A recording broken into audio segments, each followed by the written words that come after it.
Are you looking for a fun way to win up to 25 times your money this football and basketball season? Test your skills on Prize Picks, the most exciting way to play daily fantasy sports.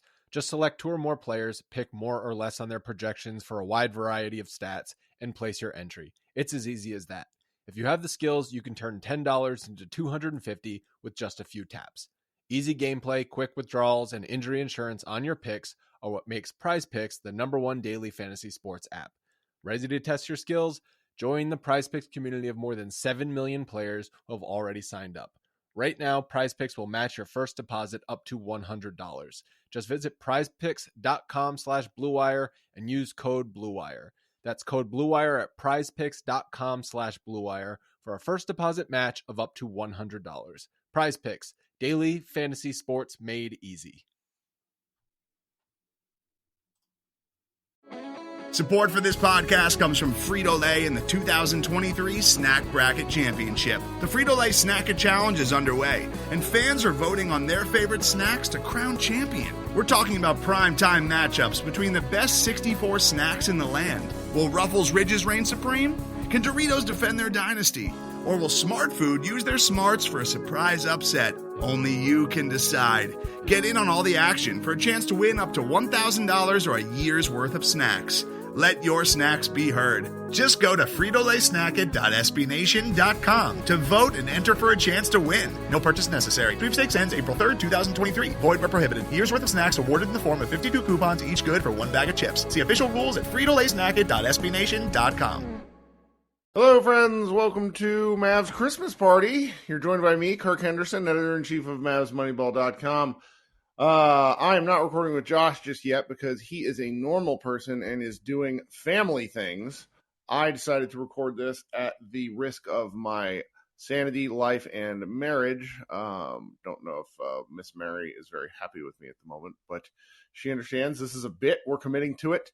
The Dallas Mavericks just defeated the Los Angeles Lakers 124-115 on the strength of a 51-point third quarter after they could not hit the broad side of a barn in the first half of the game.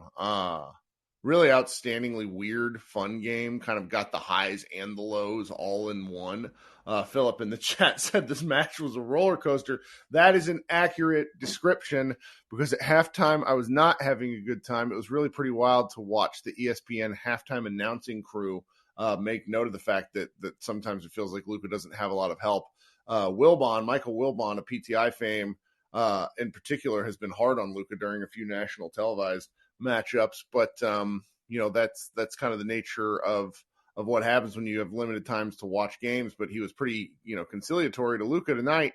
And then what happened in the third quarter was what Los Angeles had been doing, and we got to give Los Angeles credit, is they'd been sending kind of it wasn't like a soft double, but with the way the Mavericks get the ball off the court, Luka often crosses a timeline with like between 16 and 18 seconds, if we're lucky. He really stretches that out. He's surveying the whole floor. And they would send a double at him late enough in the shot clock while he was still kind of in the process of decision-making to where the ball would rotate all the way around and it would be up to a different Maverick to take the shot without Luka getting a second look at the ball. To be quite honest with you, that didn't really change in the second half. The Mavericks had other players push the ball up the floor, which was nice. They were getting Luka in some post-ups. But then the ball rotation was happening out of Luka post-ups versus Luka drives at kind of the right past the half-court line. And Mavericks were simply hitting open looks. Spencer Dinwiddie, I didn't realize this till the announcing crew said it, but Spencer Dinwiddie's first made field goal was that first three to open the second half. And then from there, the floodgates essentially was open. The Mavericks hit 9 of 12 threes in the quarter. They scored 51 points, tying a franchise high for points in the quarter and becoming the NBA's highest scoring quarter of the year, at least if the announcing crews were to be believed. And that was where things went. It's these guys have to be able to hit their shots. Jason Kidd got a little goofy with lineups in the first half and went away from that. But, the fact that McKinley Wright and Theo Pinson had to play minutes is a strong look at what the Mavericks were looking at with Dorian Finney-Smith out, with Josh Green out. That's just, somebody has to play these minutes. Frank Ntilikina didn't play today, which was interesting to me. The fact that Theo was like essentially the sixth or seventh man at one point was particularly bizarre to me. All right, so I've rambled for about 3 straight minutes. Let's come up here on stage. We'll take some calls. We'll get some thoughts, and then we will go back to our Christmases for those of us who celebrate. Okay, coming up first, we're going to bring up my man Jose. Welcome, Jose. I'm doing great, Kirk. How are you? I am okay. I think in terms of a Christmas Day matchup, the only thing I think either of us might have wanted to see more of was more than 1 minute of Mr. Hardy, but we all don't get everything we want on Christmas. Most definitely. I felt like Jason Kidd just left the starters in a little bit too long. I mean, when you're pulling away, it's like, okay, put in Hardy. What's the worst that could happen? I mean, before the second half, the guys weren't making shots. And it's just like, I'm over here begging Jaden Hardy to get in. And I know some people don't want to put pressure on the rookie, and that's fine. But I just say let him go out there and show what he can or cannot do right now. I mean, I don't see much of a risk there, Kurt. So I need to know something. Are you a sports bettor at all? Loosely. I don't. Loosely. Yeah. So listen to this. Against the spread this season, Dallas is 11-20-2. With that, within that, the Mavericks are 18-17-1 as favorites, and as home favorites, they are 5-11-1. However, straight up, they're 13-4, which, you know, in layman's terms, for people who aren't really paying attention to gambling, the Mavericks win, but they do not actually cash out bets where the point spread is a certain number of points. The fact that the Mavericks won by 9 in this game when they were up by 20 at one point, when they were 7.5 point favorites, it was killing me watching this, because it was like, oh no, the Lakers are gonna, because the Lakers, they won by 9, it's 7.5 point spread.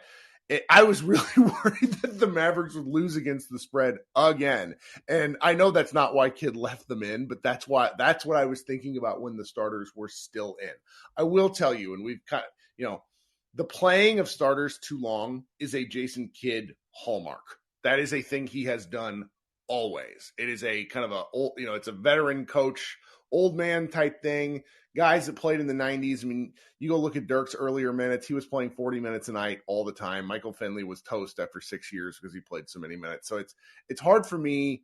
Like, I get frustrated with it, but I also just really wanted the Mavericks to get out of this game with a kind of definitive close. Like, I feel like they really won this game versus escaping from it. Does that make sense? Most definitely, but it's like when you see those minutes, I mean, look at Dorian Finney-Smith injured.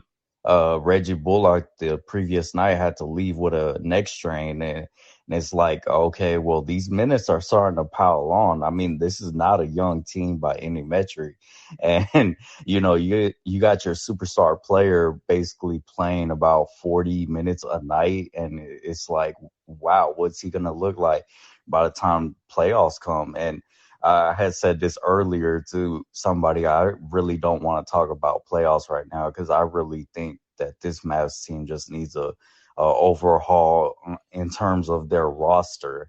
And, when you become a one-dimensional team and you can only win one way, it's like, okay, why does everybody want to see this same result in the playoffs? You're either a first-round exit team or you're a Western Conference playoff team. And I don't see much in between. Well, that's what's so funny is, like, I feel like we had these same complaints last year, only we had Brunson in the mix as well. And this was before the Dinwiddie trade, obviously, the first kind of half of the year. And they just need that dynamic second or third ball handler. I really have enjoyed the Spencer Dinwiddie experience by and large. Tonight he was pretty rough from the floor, but he had 8 assists, good ball, good extra passer. But tonight against the Lakers, this afternoon against the Lakers, we sort of saw an element of the limitations to his game, because when he got doubled, it was like, oh no. He was, just kind of hot potatoing out of it. And, that's going to happen. It's the roster is kind of as we know it. I mean, we all listen to some of the same shows, and Tim McMahon had noted that he thinks the Mavericks are going to do something. I just don't know what. I really think, and I had mentioned this to Josh, I've tweeted about this, This was game 2. So they've won 3 in a row now, but this was game 2 of a stretch where I thought they should close the season winning every single game, because they went Houston, Los Angeles. Now we play New York, Houston, San Antonio again. I don't see a reason they should lose any of those games. You know, the New York Knicks are fraudulent as all get out. When they went on their ridiculous run, I saw some advanced stats that teams were shooting under 30% on open threes against them. That's just luck. That has nothing to do with, you know, it's just shooting luck. Like, there's no other way around it. So I think the Mavericks are just going to put them in a blender on Tuesday. I'm looking forward to that. But this was, you know, this is a game where you saw the warts and all, and then the Mavericks powered through it. And I am grateful for that. Well, one thing I'll say is that Christian Wood over the past 2 or 3 games has showed his ability to buy in on the defensive end. And I really like to see Wood try on both ends of the ball. I mean, being offensive minded as he is, I like to see the last minute blocks that he had in Houston and Minnesota. Today he was a little bit of a turnstile, but it's LeBron James literally driving into his chest and just pushing him. LeBron killed everyone today. Right. But I do like to note that Wood has been really good on the defensive end, and McKinley Wright definitely deserves more minutes than Theo Pinson. I'm to the point where Theo should never play an NBA minute. Sorry about my dog. But McKinley Wright should never play. I mean, not McKinley Wright. Theo Pinson should never play an NBA minute again, and McKinley Wright should take his spot on the roster. I really don't see why it was so hard for me. Hard for people to see why I didn't like the Theo retain. Because it was just like, we don't know what this guy really is. No, he's 27. It's fine. I'm glad that the vibes matter. I do think that he filled a role in a team that needed it, but I also think that Jalen Brunson filled some of that role as much as he did. And it's like, it's one thing. It's funny when you see like him and McGee on the sidelines, like collapsing into each other, but like that's a pair of roster spots. And when the team is this injured, you need somebody to do minutes. And it's like, Theo gets in the game and shot that 3-pointer from the right wing, and it looked like an awful field goal kicker. Like, with the ball was wide left by like a foot and a half. It's like, what is happening? But hashtag more than a podcaster. I ain't gonna touch that. I'm a dumbass podcaster myself, so I can't make fun of it. Oh man, but I'll say I'll just be satisfied with this win because I mean, you beat the Lakers. Right. You're able to pull away by 20, and of course the Mavericks just can't win out. But I'll just take this win, and I'm ready to see Jalen Brunson, because before Jalen Brunson left today's game, he was actually having a really phenomenal game. I think when I looked up, he was 19 points and 9 assists, 18 of 15 from the field. I can't remember exactly, but man, I can't wait to see the revenge game back in Dallas. Yeah, I'm looking forward to that one too. Well, all right, Kirk, Merry Christmas, Happy Holidays to everybody. Thanks for bringing. You as well. Thanks for kicking us off. All right, we're gonna fly through as many people as possible. I think my wife's gonna cut my head off if I'm on this too long. Chris, what's up, bub? Hey, Kirk, how's it going? So Great. I got a prediction here. In 2026, Jason Kidd will part ways with the Mavs mutually, and Theo Pinson will be the head coach. Love it. You know, the beginning of that game, I'm like, please don't embarrass yourselves. I mean, come on. We have Dirk statue. Like, come on, national TV. Don't do this. But that third quarter was nuts. And I really wasn't able to watch it live, DVR in it, but ended up catching the whole game, obviously. 51 points, Mavs record. That's great. So we just needed this win streak. And like you said, all these games coming up, we've got to win these games. Don't be dropping them like you did early in the season. I mean, you do that, then we could be on a potential 7-game winning streak. So yeah. I mean, that's what they need this. And you have to take advantage of the soft points in the schedule. Yeah. Not that the Lakers were necessarily a soft point, but it's of value, you know? Yeah. And the Knicks coming in town, that's going to be a revenge game. I get it. I just don't want them to drop that one either. But yeah, I guess the Rockets and the Spurs, you got to win those. But I just love it that this is payback for 2011, in my opinion, against LeBron because they embarrassed us 11 years ago. So, all right, man. Well, what did you think of the Dirk statue? It's awesome. I'm just glad they don't have those anal beads on there. Isn't that what that was? Like the mold of it or the example? I mean, I was sort of skeptical, just period, because it's a miniaturization, but like this, it's among of the like more recent sports statues I've seen in my life. It and the Shaquille O'Neal one are the ones that just evoke the most like raw memory of what a player looks like. Because Shaq like murdering a rim, his is so cool, and Dirk doing that. It's the fadeaway, obviously. Yeah, because I'm looking at it right now. The jersey just looks so. The whole. Great. Yeah, it just looks amazing. Yes, and one basketball in his hand. That's the way you do it. It would have looked stupid just having 3 or 4 basketballs, making it look like that would look stupid. Sure. So, but no, I love the Dirk statue. Glad they got the win. Well, let's just keep it rolling with some wins. That's right. All right, man. Talk soon. Thanks so much. All right, I'm going to call up some folks whose names I recognize less because I'm guessing they're able to join because of the time change. So let's go with Mr. Orr. Welcome to the chat. When I pulled you up on stage, hit the unmute button out on the main portion, and then it'll allow you to talk if you'd like. You'll see your icon is muted otherwise. So we'll give you a second here. And if you can't figure out, I might punch you and then bring you back up on stage later. So we'll see what's going on. And the first-time users, this thing can be a little dicey, particularly. There we are. How are you? Hey, man. I just wanted to say a quick hi because I had an opportunity. I'm from Slovenia, and me and my dad managed to actually watch the first Christmas game. Outstanding. Together.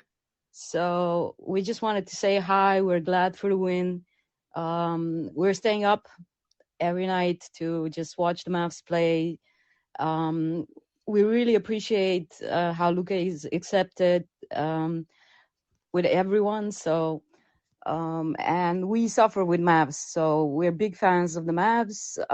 And I just wanted to say, I love the fact that Dirk's statue didn't have the anal beads. So that was super important because like we all respect him, right? He's a legend. He's a legend in Slovenia as well.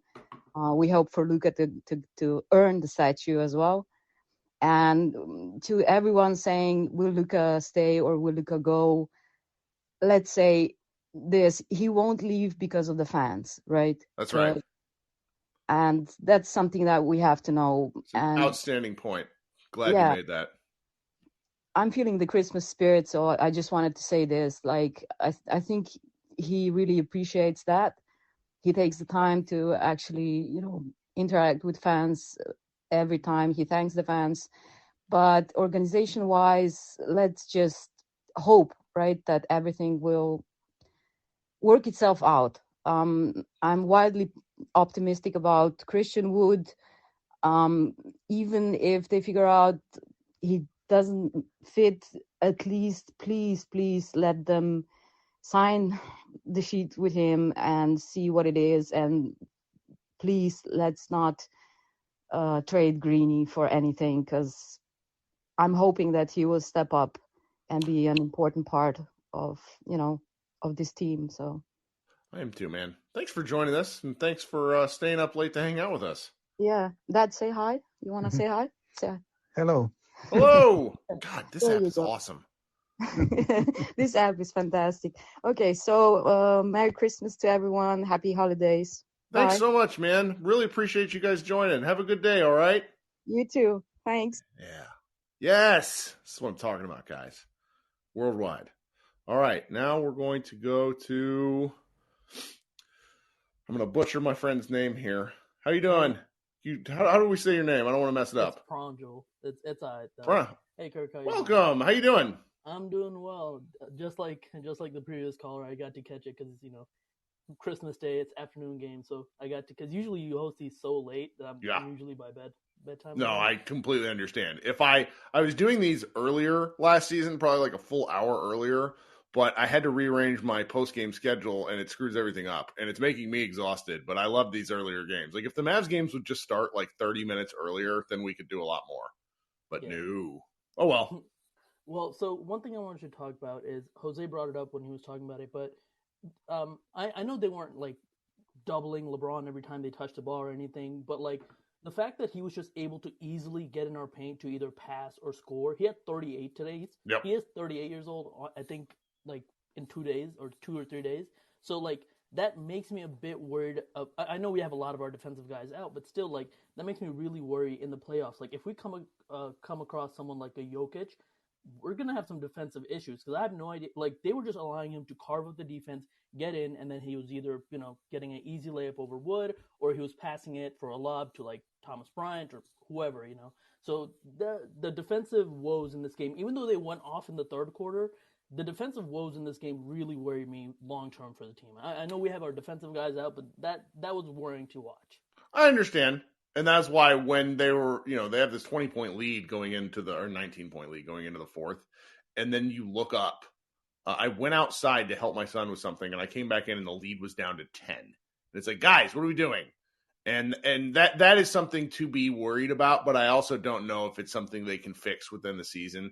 Maxi Kleber is just such a valuable kind of – I've been thinking of him kind of like as a keystone within the defensive arc that the Mavericks try to build, and he just, with him being out, everything else goes to the wayside. Now, I will note that what Jose said about Christian Wood's length, activity, and just give a shit, I think, is going to end up mattering more and more as the year goes on, because he just needs minutes and he needs reinforcement, because I'm not sure if he's ever really been taught how to play good defense or has been willing to commit to it. So if he can just not be a tire fire, that helps a fair amount of this to me. Yeah, I think like wing wise, they did a good job. It like for the most part, I know, like I said, it's LeBron James, so you can kind of just understand it. But it just makes me worried for bigger guys, like bigger wing guys. Like let's say Kawhi is healthy and we have to go against the Clippers again. If Kawhi is basically like just as big as LeBron is and just as physical, so if LeBron's able to do that, I'm really worried. But hopefully we can tighten up our defense. Last year after January, like our defense tightened up. So hopefully I'm hoping to see the same here. So yeah, that's all I have for you. Merry Christmas to everyone, yo. Yeah, thanks for staying up with us. Talk soon. All right. Yeah, LeBron had his eyes became saucers when he saw Tim Hardaway was guarding him. I mean, this was LeBron turning on the Jets in this game, and the Mavericks had enough to answer him. So it's fun. All right, coming up next then, let's go with new friend here, Suki. How are we doing? Give him a second to, or her a second to figure out the audio here, but I don't see a mute button. So maybe his audio not working. If you want to try to reinvite yourself up here in a second, sometimes when you switch apps while you're in this, it will not allow you to the audio to connect or whatever reason. So we'll figure it out here in a little bit. Today's episode is brought to you by Cars.com.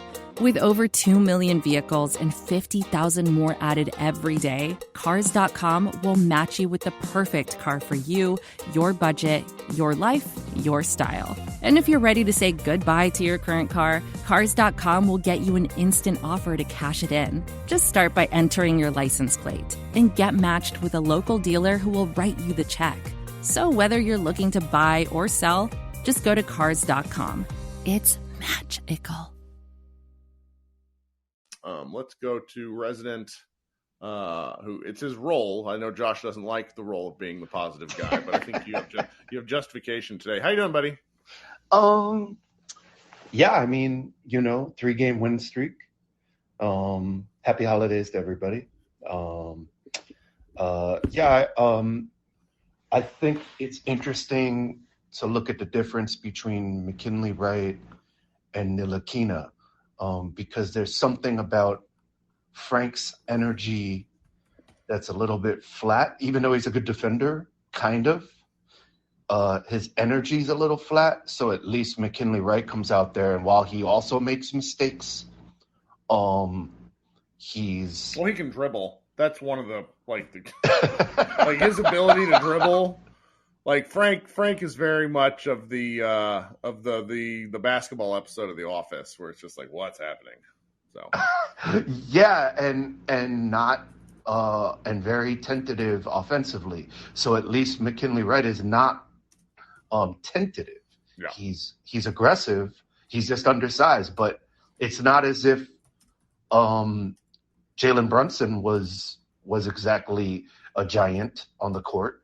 So and it's not the first undersized Maverick. So yeah, that was good. What is up with? I guess maybe Kemba's knee isn't just resting. This was the concern with signing him. His knee Yeah. is not. I think it's a pain tolerance thing, and they had to play him 42 minutes against Cleveland, and that was alarming.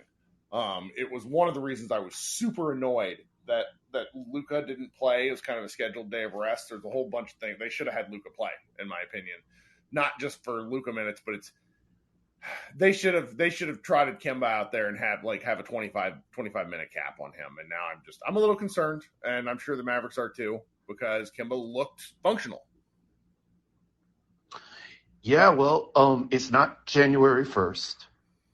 And I mean, maybe some sort of cosmic change occurred at halftime, because the shooting was terrible in the first half, but in the second half, I mean, I looked up, I was all stressed out. I was like, holy crap, they're just sizzling. Yeah.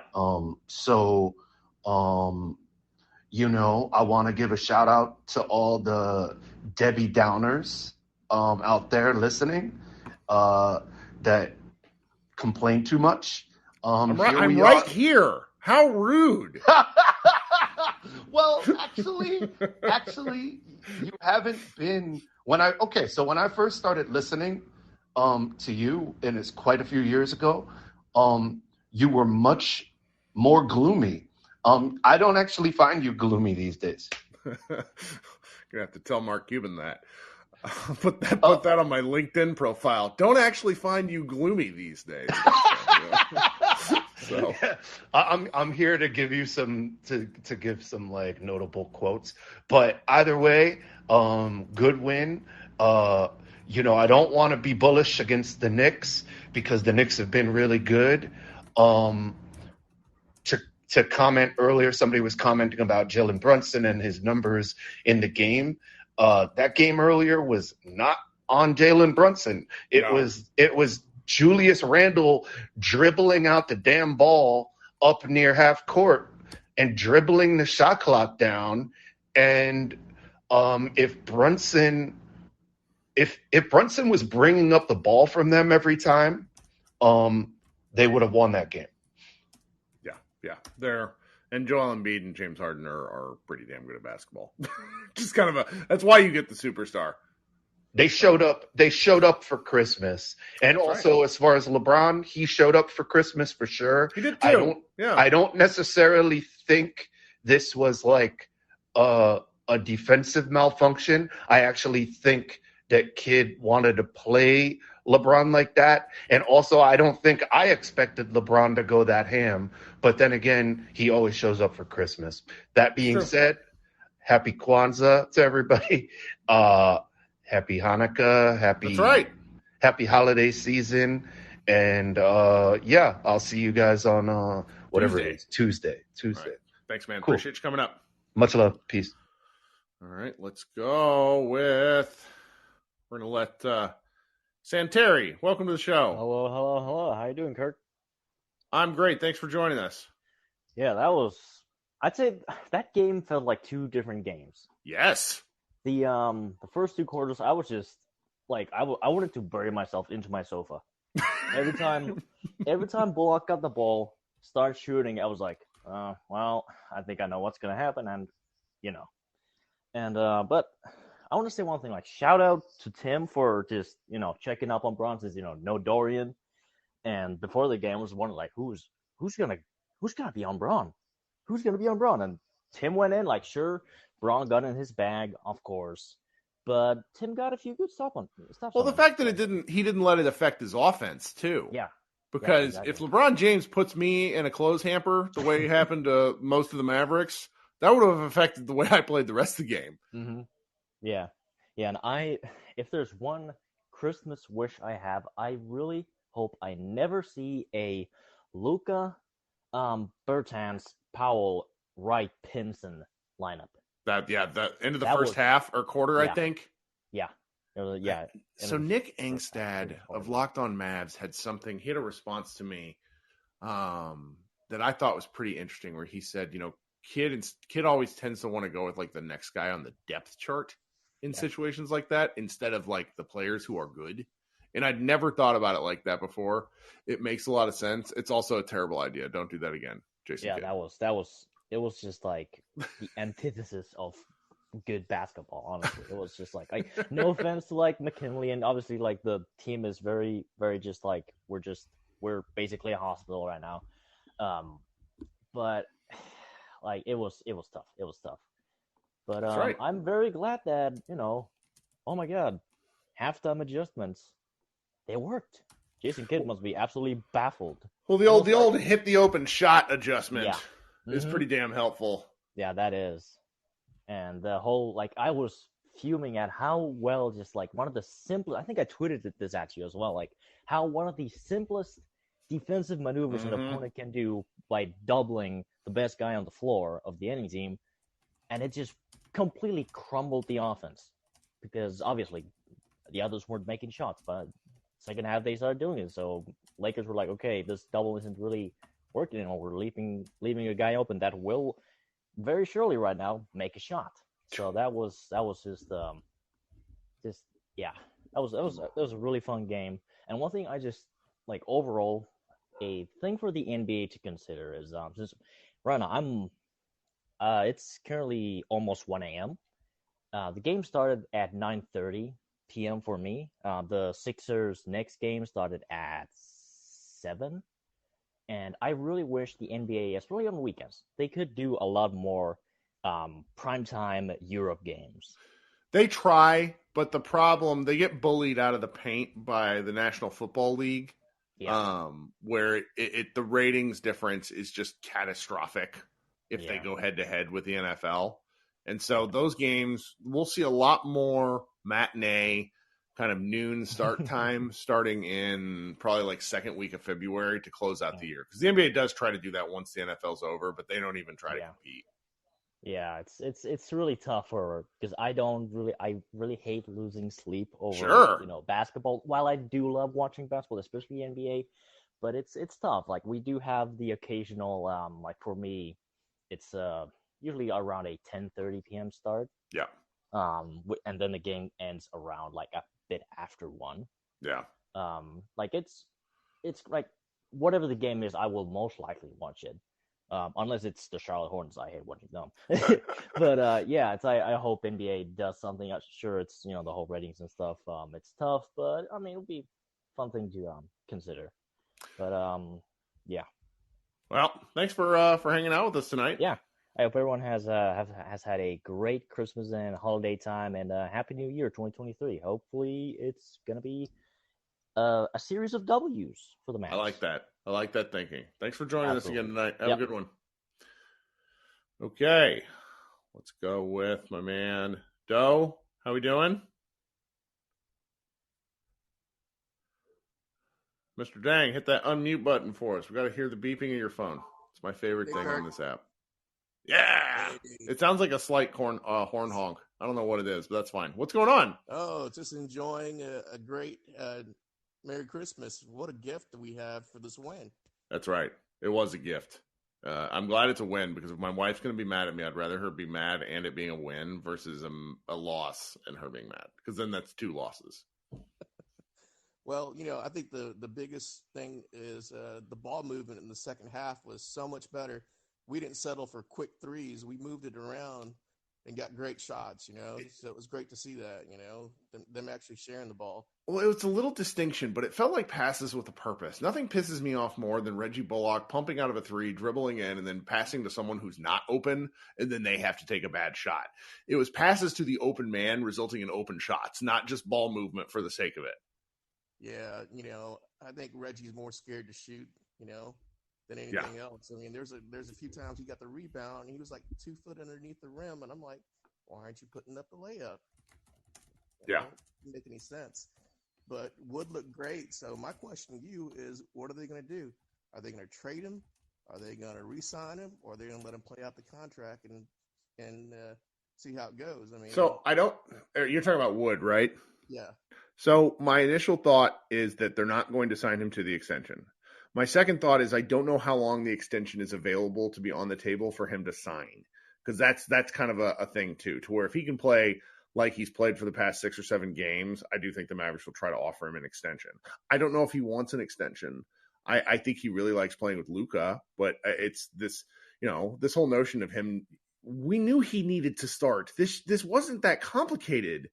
I mean, I do get like that you want to see him some improvement on buying on the defensive end. I just don't think it should have taken to game 30. No, I mean, we got lucky too. I think injuries kind of helped us play Wood more. I mean, because Kidd was just so stubborn. I mean, you remember at the beginning of the season, we were all pining for that. Yeah. And he paid McGee. Oh my God, dude. I'm so glad I haven't seen him, for a few more minutes than necessary, but it's good to see. But, maybe I'm a little paranoid what happened with Brunson, and, with ineptness that we have in our management, how are they going to handle this Wood situation? Because we have such a hard time attracting free agents, it's frustrating, I do. And it is. And then we sign people, I mean, Maxey to extension and Powell to extensions. I'm like scratching my head on some of them, it just kind of doesn't make any sense. Building an NBA team is hard. That's my thought. Yeah, well. I think we lost audio for you. You there? Give him a second. Might have cut him off. He's still up on stage, but the audio died. So, okay, Doe. Thanks for hanging out. I'm gonna punch her back to the chat. All right, let's go. Ewan, what do you got for us? I got about 10 minutes left, guys. So we're gonna fly through. Hey, Merry Christmas. Yeah, good win, man. Good win.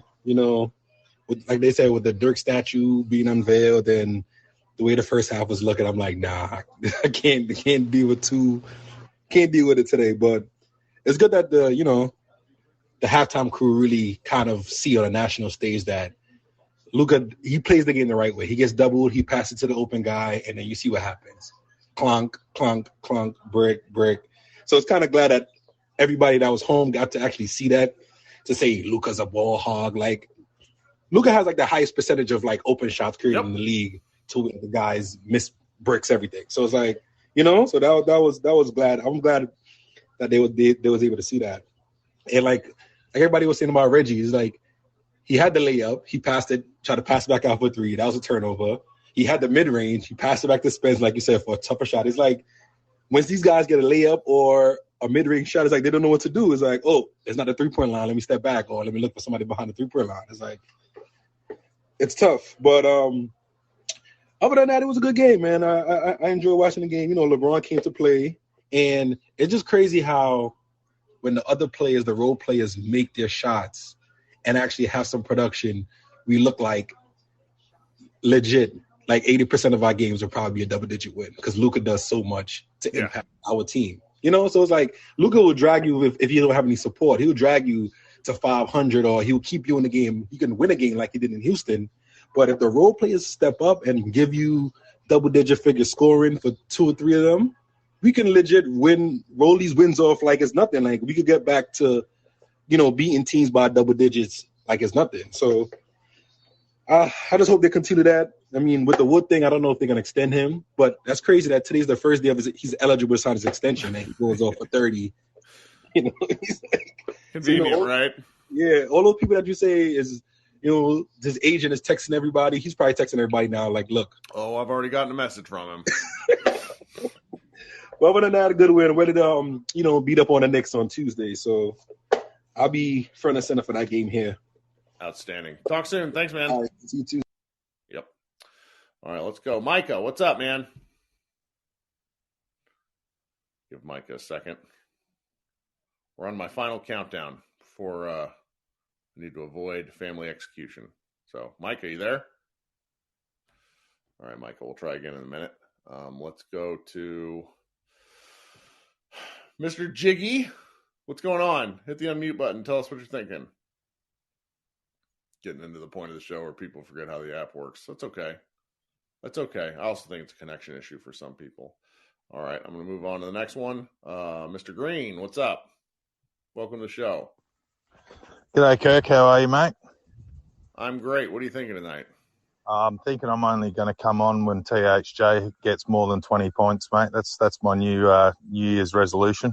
I like it. Was definitely questioning my life choices when I set the alarm at 3:15 a.m. Oh, God, yeah. And then had to watch that first half. The good news is it's 7 o'clock. It's going to be a good Boxing Day here in Australia. And, mate, just very happy with the win and just wanted to thank you, Kirk. You're the real MVP, mate. Only lunatics would do this on Christmas Day. Hey, you know what? We all got to have community somewhere. Thanks for hanging out, all right? Hope your missus pours you a drink later on. Well, she might throw it in my face for doing this instead of playing with my kid after Christmas, but he got all sorts of toys. He should be fine. Have a great holiday, mate. Yep, you too. Have a good one. Okay. Got one more guy. What's going on? Hey, just wanted to say Merry Christmas, man. That's it. Appreciate you. Have a good day. Take care. Thank Bye. you. All right, guys. I appreciate all of you. This has been fun. I'm going to record with Josh Bowe later tonight. That show will be up probably Monday afternoon, the 26th. We'll do these in reverse order. Then we'll be back here on Tuesday, and we'll figure out a way to close the year. Head over to Mavs Moneyball. We got a number of articles up, a number more coming. I didn't really ask anyone to write anything. I didn't want them to have to work on Christmas, but 2 or 3 people turned things in anyways. Everybody be good. Enjoy your family if that is your thing, or if you're, avoiding everybody, enjoy that as well, because that can be nice. Merry Christmas and Happy Hanukkah and Kwanzaa and everything to folks who celebrate holidays this time of year. It is a wonderful time of year, even at least for me. So I hope it is for you too. Everybody be good. Go Mavs.